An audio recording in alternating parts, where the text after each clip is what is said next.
जय श्री राम। हर हर महादेव। मित्रों, स्वागत है आपका हमारे चैनल में, आपका अपना अभिनेहा का ऑल इन वन में। शिव पुराण की कथा सावन में अवश्य सुननी चाहिए, जिसे वाचन करते हुए मैं आगे की कथा आपको अब सुनाने आरंभ करता हूँ। 8वां अध्याय, ब्रह्मा का अभिमान भंग। नंदिकेश्वर बोले, महादेव जी ब्रह्मा जी के छल पर अत्यंत क्रोधित हुए। उन्होंने अपने त्रिनेत्र तीसरी आंख से भैरव को प्रकट किया और उन्हें आज्ञा दी कि तलवार से ब्रह्मा जी को दंड दें। आज्ञा पाते ही भैरव ने ब्रह्मा जी के बाल पकड़ लिए और उनका 5वां सिर काट दिया। ब्रह्मा जी डर के मारे कांपने लगे। उन्होंने भैरव के चरण पकड़ लिए तथा क्षमा मांगने लगे।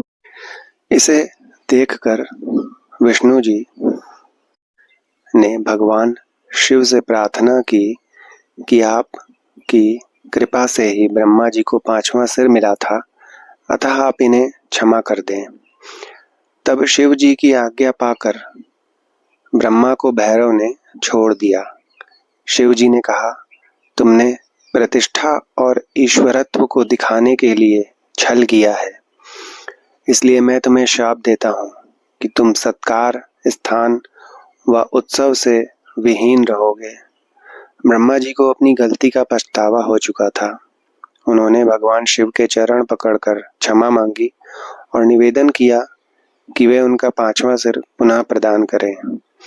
महादेव जी ने कहा, जगत की स्थिति को बिगड़ने से बचाने के लिए पापी को दंड देना आवश्यक होता है, ताकि लोक मर्यादा बनी रहे। मैं तुम्हें वरदान देता हूँ कि तुम गणों के आचार्य कहलाओगे और तुम्हारे बिना यज्ञ पूर्ण नहीं होंगे। फिर उन्होंने केतकी के पुष्प से कहा, अरे दुष्ट केतकी पुष्प, अब तुम मेरी पूजा के अयोग्य रहोगे। तब केतकी पुष्प बहुत दुखी हुआ और उनके चरणों में गिरकर माफी मांगने लगा। तब महादेव जी ने कहा, मेरा वचन तो झूठा नहीं हो सकता, इसलिए तू मेरे भक्तों के योग्य होगा। इस प्रकार तेरा जन्म सफल हो जाएगा। 9वां अध्याय, लिंग पूजन का महत्व। नंदिकेश्वर कहते हैं, ब्रह्मा और विष्णु भगवान शिव को प्रणाम कर चुपचाप उनके दाएं बाएं भाग में खड़े हो गए। उन्होंने पूजनीय महादेव जी को श्रेष्ठ आसन पर बिठाकर पवित्र वस्तुओं से उनका पूजन किया। दीर्घ काल तक स्थिर रहने वाली वस्तुओं को पुष्प वस्तु तथा अल्पकाल तक टिकने वाली वस्तुओं को प्राकृत वस्तु कहते हैं। हार, नुपुर, कियूर, किरीट, मणिमय कुंडल, यज्ञोपवीत, उत्तरीय वस्त्र, पुष्पमाला, रेशमी वस्त्र, हार, मुद्रिका, पुष्प, तांबूल, कपूर, चंदन एवं अगरू का अनुलेप, धूप, दीप, श्वेत छत्र, व्यंजन, ध्वजा, चंवर तथा अनेक दिव्य उपहारों द्वारा जिनका वैभव वाणी और मन की पहुंच से परे था, जो केवल परमात्मा के योग्य थे, उनके ब्रह्मा और विष्णु ने अपने स्वामी महेश्वर का पूजन किया।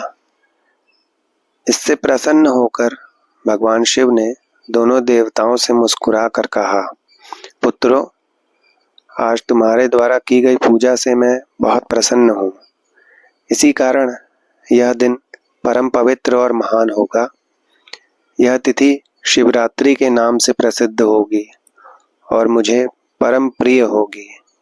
इस दिन जो मनुष्य मेरे लिंग अर्थात निराकार रूप की या मेरी मूर्ति अर्थात साकार रूप की दिन रात निराहार रहकर अपनी शक्ति के अनुसार निश्चल भाव से यथोचित पूजा करेगा, वह मेरा परम प्रिय भक्त होगा।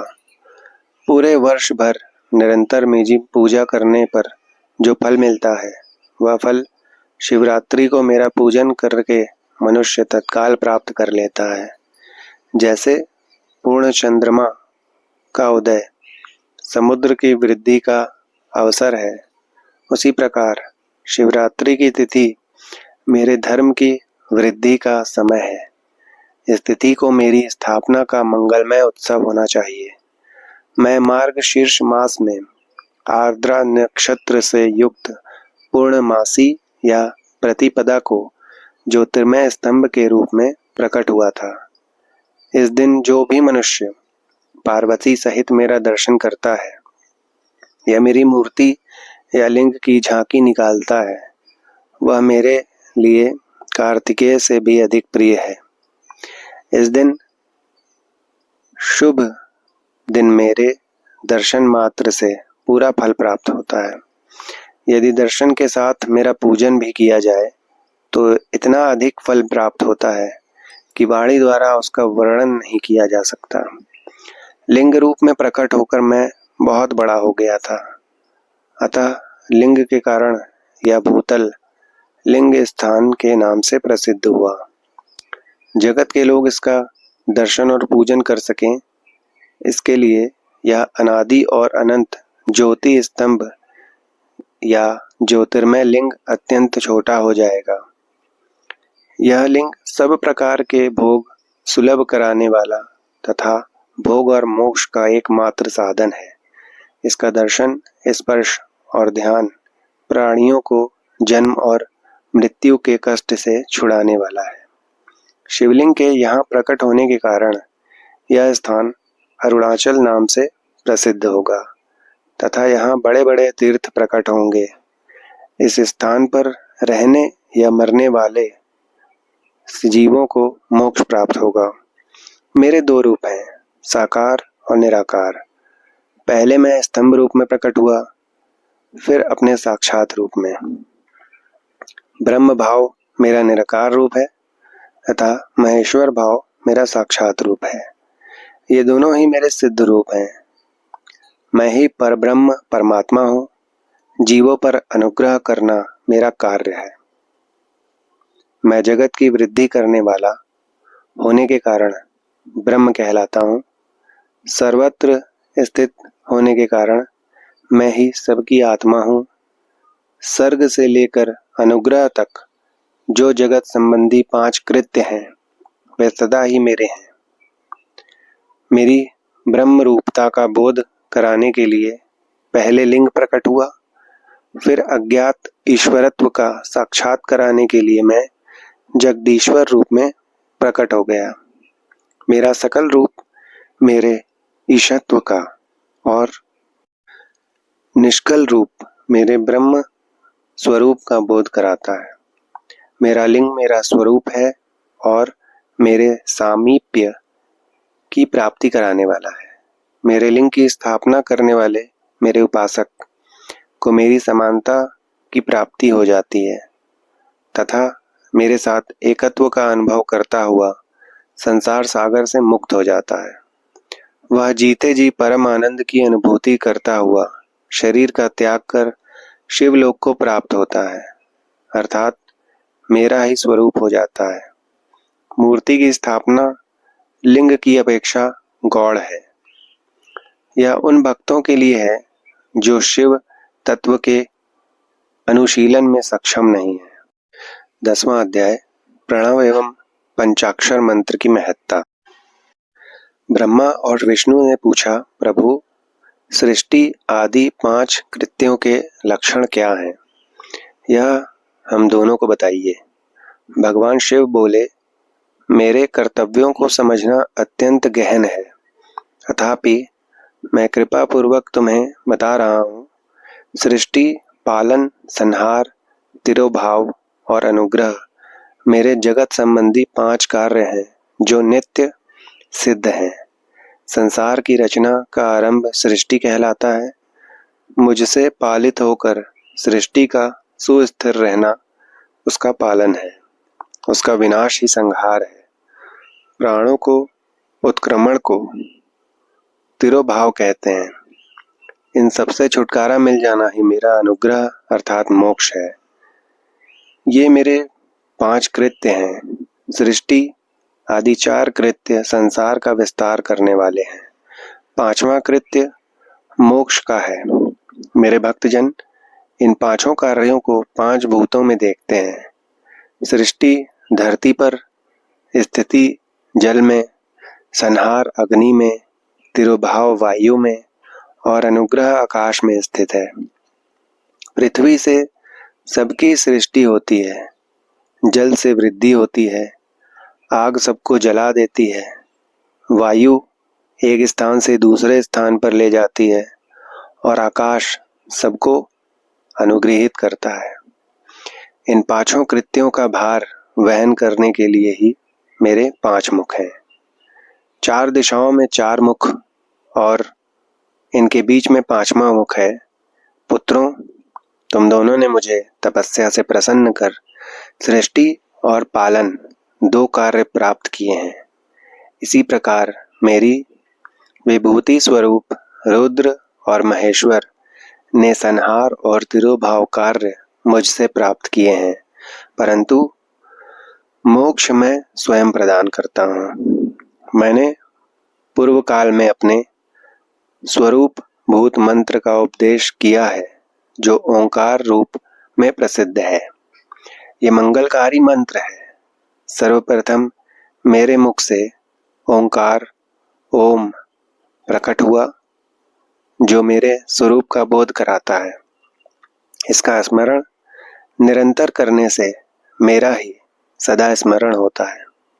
मेरे उत्तरवर्ती मुख से आकार का, पश्चिम मुख से उकार का, दक्षिण मुख से मकार का, पूर्ववर्ती मुख से बिंदु का तथा मध्यवर्ती मुख से नाद का प्रकटीकरण हुआ है। इस प्रकार इन 5 अवयवों से ओंकार का विस्तार हुआ है। इन 5 अवयवों के एकाकार होने पर प्रणव ओम नामक अक्षर उत्पन्न हुआ। जगत में उत्पन्न सभी स्त्री पुरुष इस प्रणव मंत्र में व्याप्त हैं। यह मंत्र शिव शक्ति दोनों का बोधक है। इसी से पंचाक्षर मंत्र ओम नमः शिवाय की उत्पत्ति हुई है। यह मेरे साकार रूप का बोधक है। इस पंचाक्षर मंत्र से मात्री का वर्ण प्रकट हुए हैं, जो 5 भेद वाले हैं। इसी से शिरोमंत्र सहित त्रिपदा गायत्री का प्राकट्य हुआ है। इस गायत्री से संपूर्ण वेद प्रकट हुए और उन वेदों से करोड़ों मंत्र निकले हैं। उन मंत्रों से विभिन्न कार्यों की सिद्धि होती है। इस पंचाक्षर प्रणव मंत्र से सभी मनोरथ पूर्ण होते हैं। इस मंत्र से भोग और मोक्ष दोनों प्राप्त होते हैं। नंदिकेश्वर कहते हैं, जगदम्बा उमा गौरी पार्वती के साथ बैठे महादेव ने उत्तरवर्ती मुख बैठे ब्रह्मा और विष्णु को पर्दा करने वाले वस्त्र से आच्छादित कर उनके मस्तक पर अपना हाथ रखकर धीरे धीरे उच्चारण कर उन्हें उत्तम मंत्र का उपदेश दिया। 3 बार मंत्र का उच्चारण करके भगवान शिव ने उन्हें शिष्यों के रूप में दीक्षा दी। गुरु दक्षिणा के रूप में दोनों ने अपने आप को समर्पित करते हुए दोनों हाथ जोड़कर उनके समीप खड़े हो जगत गुरु भगवान शिव की इस तरह स्तुति करने लगे। ब्रह्मा विष्णु बोले, प्रभु, आपके साकार और निराकार 2 रूप हैं। आप तेज से प्रकाशित हैं। आप सबके स्वामी हैं। आप सर्वात्मा को नमस्कार है। आप प्रणव मंत्र के बताने वाले हैं तथा आप ही प्रणव लिंग वाले हैं। सृष्टि, पालन, संहार, तिरोभाव और अनुग्रह आदि आपके ही कार्य हैं। आपके 5 मुख हैं। आप ही परमेश्वर हैं। आप सबकी आत्मा हैं, ब्रह्म है। आपके गुण और शक्तियां अनंत हैं। हम आपको नमस्कार करते हैं। इन पंक्तियों से स्तुति करते हुए गुरु महेश्वर को प्रसन्न कर ब्रह्मा और विष्णु ने उनके चरणों में प्रणाम किया। महेश्वर बोले, आर्द्रा नक्षत्र में चतुर्दशी को यदि इस प्रणव मंत्र का जप किया जाए तो यह अक्षय फल देने वाला है। सूर्य की संक्रांति में महा आर्द्रा नक्षत्र में एक बार किया प्रणव जप करोड़ों गुना जप का फल देता है। मृगशिरा नक्षत्र का अंतिम भाग तथा पुनर्वसु का शुरू का भाग पूजा होम और तर्पण के लिए सदा आर्द्रा के समान ही है। मेरे लिंग का दर्शन प्रातः काल अर्थात मध्याह्न से पूर्व काल में करना चाहिए। मेरे दर्शन पूजन के लिए चतुर्दशी तिथि उत्तम है। पूजा करने वालों के लिए मेरी मूर्ति और लिंग दोनों समान है। फिर भी मूर्ति की अपेक्षा लिंग का स्थान ऊंचा है, इसलिए मनुष्यों को शिवलिंग का ही पूजन करना चाहिए। लिंग का ओम मंत्र से और मूर्ति का पंचाक्षर मंत्र से पूजन करना चाहिए। शिवलिंग की स्वयं स्थापना करके या दूसरों से स्थापना करवाकर उत्तम द्रव्यों से पूजा करने से मेरा पद सुलभ होता है। इस प्रकार दोनों शिष्यों को उपदेश देकर भगवान शिव अंतर ध्यान हो गए। 11वां अध्याय शिवलिंग की स्थापना और पूजन विधि का वर्णन। ऋषियों ने पूछा, सूत जी, शिवलिंग की स्थापना कैसे करनी चाहिए तथा उसकी पूजा कैसे, किस काल में तथा किस द्रव्य द्वारा करनी चाहिए। सूत जी ने कहा, महर्षियों, मैं तुम लोगों के लिए इस विषय का वर्णन करता हूँ, इसे ध्यान से सुनो और समझो। अनुकूल एवं शुभ समय में किसी पवित्र तीर्थ में, नदी के तट पर, ऐसी जगह पर शिवलिंग की स्थापना करनी चाहिए जहां रोज पूजन कर सकें। पार्थिव द्रव्य से, जलमय द्रव्य से या तेजस द्रव्य से पूजन करने से उपासक को पूजन का पूरा फल प्राप्त होता है। शुभ लक्षणों में पूजा करने पर यह तुरंत फल देने वाला है। चल प्रतिष्ठा के लिए छोटा शिवलिंग श्रेष्ठ माना जाता है। अचल प्रतिष्ठा हेतु बड़ा शिवलिंग अच्छा रहता है। शिवलिंग की पीठ सहित स्थापना करनी चाहिए। शिवलिंग की पीठ गोल, चौकोर, त्रिकोण अथवा खाट के पाए की भांति ऊपर नीचे मोटा और बीच में पतला होना चाहिए। ऐसा लिंग पीठ महान फल देने वाला होता है। पहले मिट्टी या लोहे से शिवलिंग का निर्माण करना चाहिए। फिर जिस द्रव्य से लिंग का निर्माण हो उसी से उसका पीठ बनाना चाहिए। यही अचल प्रतिष्ठा वाले शिवलिंग की विशेषता है। चल प्रतिष्ठा वाले शिवलिंग में लिंग व प्रतिष्ठा एक ही तत्व से बनानी चाहिए। लिंग की लंबाई स्थापना करने वाले मनुष्य के 12 अंगुल के बराबर होनी चाहिए। इससे कम होने पर फल भी कम प्राप्त होता है, परंतु 12 अंगुल से लंबाई अधिक भी हो सकती है। चल लिंग में लंबाई स्थापना करने वाले के 1 अंगुल के बराबर होनी चाहिए, उससे कम नहीं। यजमान को चाहिए कि वह पहले शिल्प शास्त्र के अनुसार देवालय बनवाए तथा उसमें सभी देवगणों की मूर्ति स्थापित करे। देवालय का गर्भगृह सुंदर, सुदृढ़ और स्वच्छ होना चाहिए। उसमें पूर्व और पश्चिम में 2 मुख्य द्वार हों। जहाँ शिवलिंग की स्थापना करनी हो उस स्थान के गर्त में नीलम, लाल, वैदुर्य, श्याम, मरकत, मोती, मूंगा, गोमेद और हीरा, इन 9 रत्नों को वैदिक मंत्रों के साथ छोड़ें। 5 वैदिक मंत्रों द्वारा 5 स्थानों से पूजन करके अग्नि में आहुति दें और परिवार सहित मेरी पूजा करके आचार्य को धन से तथा भाई बंधुओं को मनचाही वस्तु से संतुष्ट करें। याचकों को सुवर्ण, गृह एवं भू संपत्ति तथा गाय आदि प्रदान करें। स्थावर जंगम सभी जीवों को यत्नपूर्वक संतुष्ट कर एक गड्ढे में सुवर्ण तथा 9 प्रकार के रत्न भरकर वैदिक मंत्रों का उच्चारण करके परम कल्याणकारी महादेव जी का ध्यान करें। तत्पश्चात नाद घोष से युक्त महामंत्र ओंकार ओम का उच्चारण करके गड्ढे में पीठ युक्त शिवलिंग की स्थापना करें। वहां परम सुंदर मूर्ति की भी स्थापना करनी चाहिए तथा भूमि संस्कार की विधि जिस प्रकार शिवलिंग के लिए की गई है, उसी प्रकार मूर्ति की प्रतिष्ठा भी करनी चाहिए। मूर्ति की स्थापना अर्थात प्रतिष्ठा पंचाक्षर मंत्र से करनी चाहिए।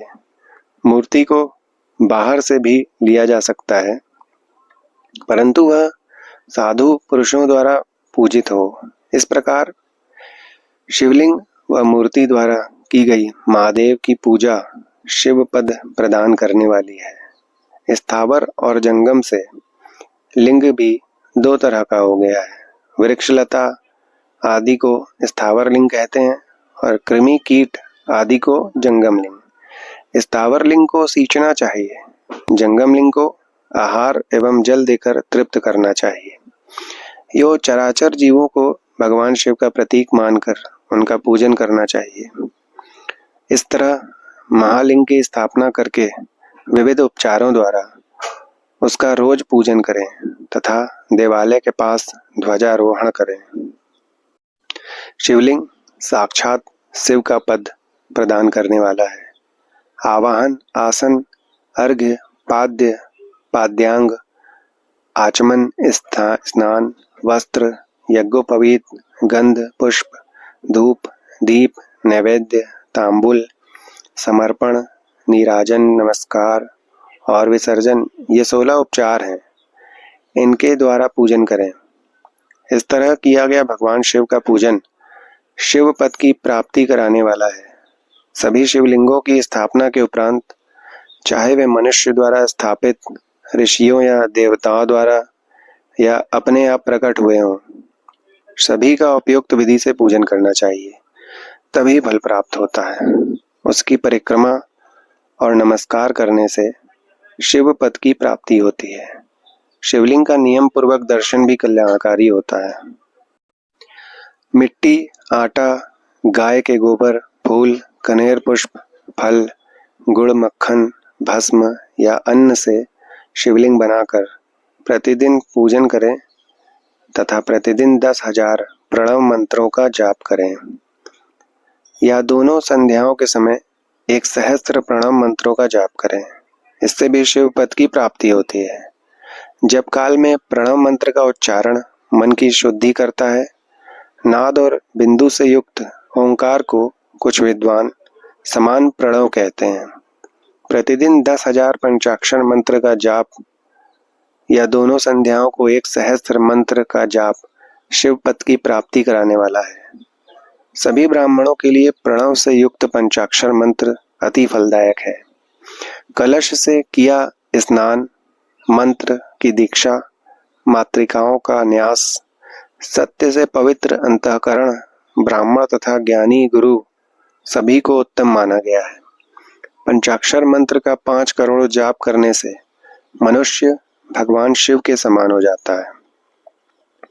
1, 2, 3 या 4 करोड़ जाप करके मनुष्य क्रमशः ब्रह्मा, विष्णु, रुद्र तथा महेश्वर का पद प्राप्त कर लेता है। यदि 1000 दिनों तक प्रतिदिन 1 सहस्त्र जाप पंचाक्षर मंत्रों का किया जाए और प्रतिदिन ब्राह्मण को भोजन कराया जाए तो इससे अभीष्ट कार्य की सिद्धि होती है। ब्राह्मण को प्रतिदिन प्रातः काल 1008 बार गायत्री मंत्र का जाप करना चाहिए, क्योंकि गायत्री मंत्र शिव पद की प्राप्ति कराता है। वेद मंत्रों और वैदिक सूक्तियों का भी नियम से जाप करें। अन्य मंत्रों में जितने अक्षर हैं उनके उतने लाख जाप करें। इस प्रकार यथाशक्ति जाप करने वाला मनुष्य मोक्ष प्राप्त करता है। अपनी पसंद से कोई एक मंत्र अपनाकर प्रतिदिन उसका जाप करें अथवा ओम का नित्य 1 सहस्त्र जाप करें। ऐसा करने से संपूर्ण मनोरथों की सिद्धि होती है। जो मनुष्य भगवान शिव के लिए फुलवाड़ी या बगीचे लगाता है तथा शिव मंदिर में झाड़ने बुहारने का सेवा कार्य करता है, ऐसे शिव भक्त को पुण्य कर्म की प्राप्ति होती है। अंत समय में भगवान शिव उसे मोक्ष प्रदान करते हैं। काशी में निवास करने से भी योग और मोक्ष की प्राप्ति होती है। इसलिए आमरण भगवान शिव के क्षेत्र में निवास करना चाहिए। उस क्षेत्र में स्थित बावड़ी, तालाब, कुआं और पोखर को शिवलिंग समझकर वहां स्नान, दान और जाप करके मनुष्य भगवान शिव को प्राप्त कर लेता है। जो मनुष्य शिव के क्षेत्र में अपने किसी मृत संबंधी का दाह, दशा, मासिक श्राद्ध या वार्षिक श्राद्ध कराता है या अपने पितरों को पिंड देता है, वह तत्काल सभी पापों से मुक्त हो जाता है और अंत में शिव पद प्राप्त करता है। लोक में अपने वर्ण के अनुसार आचरण करने व सदाचार का पालन करने से शिव पद की प्राप्ति होती है। निष्काम भाव से किया गया कार्य अभीष्ट फल देने वाला एवं शिव पद प्रदान करने वाला होता है। दिन के प्रातः, मध्याह्न और सायं 3 विभाग होते हैं। इनमें सभी को एक एक प्रकार के कर्म का प्रतिपादन करना चाहिए। प्रातः काल रोजाना दैनिक शास्त्र कर्म, मध्याह्न सकाम कर्म तथा सायंकाल शांति कर्म के लिए पूजन करना चाहिए। इसी प्रकार रात्रि में 4 प्रहर होते हैं।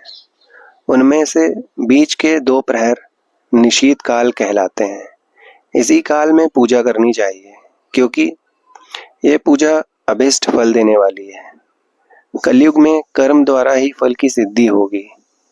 इस प्रकार विधि पूर्वक और समय अनुसार भगवान शिव का पूजन करने वाले मनुष्य को अपने कर्मों का पूरा फल मिलता है। ऋषियों ने कहा, सूत जी, ऐसे पुण्य क्षेत्र कौन कौन से हैं जिनका आश्रय लेकर सभी स्त्री पुरुष शिव पद को प्राप्त कर लें? कृपया कर हमें बताएं। 12वां अध्याय, मोक्षदायक पुण्य क्षेत्रों का वर्णन। सूत जी बोले, हे विद्वान और बुद्धिमान महर्षियों, मैं मोक्ष देने वाले शिव क्षेत्रों का वर्णन कर रहा हूँ। पर्वत, वन और काननों में इस सहित इस पृथ्वी का विस्तार 50 करोड़ योजन है। भगवान शिव की इच्छा से पृथ्वी ने सभी को धारण किया है। भगवान शिव ने भूतल पर विभिन्न स्थानों पर वहां के प्राणियों को मोक्ष देने के लिए शिव क्षेत्र का निर्माण किया है। कुछ इस क्षेत्रों में को देवताओं और ऋषियों ने अपना निवास स्थान बनाया है, इसलिए उसमें तीर्थत्व प्रकट हो गया है। बहुत से तीर्थ ऐसे हैं जो स्वयं प्रकट हुए हैं। तीर्थ क्षेत्र में जाने पर मनुष्य को सदा स्नान, दान और जाप करना चाहिए, अन्यथा मनुष्य रोग, गरीबी तथा मूकता आदि का दोषी का भागी बन जाता है। जो मनुष्य अपने देश में मृत्यु को प्राप्त होता है, वह इस पुण्य के फल से दोबारा मनुष्य योनि प्राप्त करता है, परंतु पापी मनुष्य दुर्गति को ही प्राप्त करता है। हे ब्राह्मणों, पुण्य क्षेत्र में किया गया पाप कर्म अधिक दृढ़ हो जाता है, अतः पुण्य क्षेत्र में निवास करते समय पाप कर्म करने से बचना चाहिए। सिंधु और सतलज नदी के तट पर बहुत से पुण्य क्षेत्र हैं। सरस्वती नदी परम पवित्र और 60 मुख वाली है, अर्थात उसकी 60 धाराएं हैं। इन धाराओं के तट पर निवास करने से परम पद की प्राप्ति होती है। हिमालय से निकलती हुई पुण्य सलिला गंगा 100 मुख वाली नदी है। इसके तट पर काशी, प्रयाग आदि पुण्य क्षेत्र हैं। मकर राशि में सूर्य होने पर गंगा की तट भूमि अधिक प्रशस्त और पुण्यदायक हो जाती है। सोनभद्र नदी की 10 धाराएं हैं। बृहस्पति के मकर राशि में आने पर यह अत्यंत पवित्र तथा अभीष्ट फल देने वाली है। इस समय यहाँ स्नान और उपवास करने से विनायक पद की प्राप्ति होती है। पुण्य सलिला महानदी नर्मदा के 24 मुख हैं। इसमें स्नान करके तट पर निवास करने से मनुष्य को वैष्णव पद की प्राप्ति होती है। तमसा के 12 तथा रेवा के 10 मुख हैं। परम पुण्यमयी गोदावरी के 21 मुख हैं। इस ब्रह्म हत्या तथा गोवध पाप का नाश करने वाली एवं रुद्रलोक देने वाली है। कृष्ण वेणी नदी समस्त पापों को नाश करने वाली है। इसके 18 मुख हैं तथा यह विष्णु लोक प्रदान करने वाली है। तुंगभद्रा 10 मुखी है। एवं ब्रह्मलोक देने वाली हैं। सुवर्ण मुखरी के 9 मुख हैं। ब्रह्मलोक से लौटे जीव इसी नदी के तट पर जन्म लेते हैं। सरस्वती नदी, पंपा सरोवर, कन्याकुमारी, अंतरीप तथा शुभ कारक श्वेत नदी सभी पुण्य क्षेत्र हैं। इनके तट पर निवास करने से इंद्रलोक की प्राप्ति होती है। महानदी कावेरी परम पुण्यमयी है। इसके 27 मुख हैं। ये संपूर्ण अभीष्ट वस्तुओं को देने वाली है। इसके तट ब्रह्मा विष्णु का पद देने वाले हैं।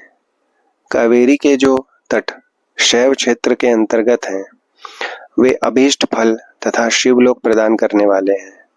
नैमिषारण्य तथा बद्रिकाश्रम में सूर्य और बृहस्पति के मेष राशि में आने पर स्नान और पूजन करने से ब्रह्मलोक की प्राप्ति होती है। सिंह और कर्क राशि में सूर्य की संक्रांति होने पर सिंधु नदी में स्नान तथा केदार तीर्थ के जल का पान एवं स्नान ज्ञानदायक माना जाता है। बृहस्पति के सिंह राशि में स्थित होने पर भाद्र मास में गोदावरी के जल में स्नान करने से शिवलोक की प्राप्ति होती है। ऐसा स्वयं भगवान शिव ने कहा है। सूर्य और बृहस्पति के कन्या राशि में स्थित होने पर यमुना और सोनभद्र में स्नान से धर्मराज और गणेश लोक में महान भोग की प्राप्ति होती है। ऐसी महर्षियों की मान्यता है। सूर्य और बृहस्पति के तुला राशि में होने पर कावेरी नदी में स्नान करने से भगवान विष्णु के वचन की महिमा से अभीष्ट फल की प्राप्ति होती है।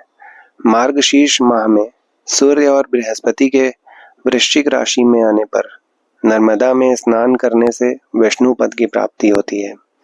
सूर्य और बृहस्पति के धनु राशि में होने पर सुवर्ण मुखरी नदी में किया स्नान शिवलोक प्रदान करने वाला है। मकर राशि में सूर्य और बृहस्पति के माघ मास में होने पर गंगा जी में किया गया स्नान शिवलोक प्रदान करने वाला है। शिवलोक के पश्चात ब्रह्मा और विष्णु के स्थानों में मुख सुख भोग कर अंत में मनुष्य को ज्ञान की प्राप्ति होती है।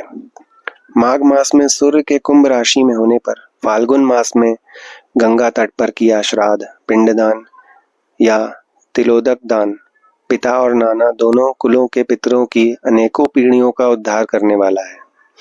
गंगा व कावेरी नदी का आश्रय लेकर तीर्थवास करने से पाप का नाश हो जाता है। ताम्र, पर्णी और वेगवती नदियां ब्रह्मलोक की प्राप्ति रूप फल देने वाली हैं। इनके तट पर स्वर्गदायक क्षेत्र हैं।